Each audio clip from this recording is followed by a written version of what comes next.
2025 Asia cup ও আসন্ন Netherland সিরিজের জন্য 16 সদস্যের দল ঘোষণা করেছে বাংলাদেশ ক্রিকেট বোর্ড।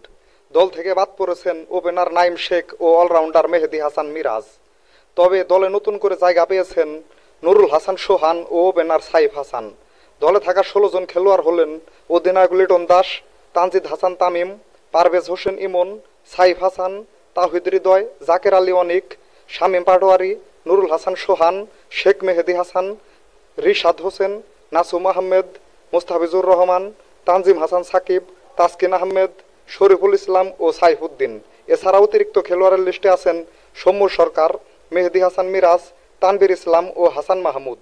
নেদারল্যান্ডসের বিপক্ষে 30 আগস্ট, 1 সেপ্টেম্বর ও 3 সেপ্টেম্বর মোট 3টি টি-20 ম্যাচ খেলবে বাংলাদেশ।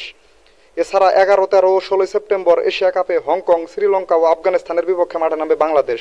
তো বন্ধুরা, আপনাদের কি মনে হয় এই স্কোয়াড নিয়ে বাংলাদেশ নেদারল্যান্ডের বিপক্ষে ও এশিয়া কাপ জিততে পারবে কিনা তা এখনই কমেন্ট করে জানান। সাথে ক্রিকেট ও ফুটবলের নতুন নতুন আপডেট পেতে এখনই আমার চ্যানেলটিকে সাবস্ক্রাইব করে দিন। সকলকে ধন্যবাদ।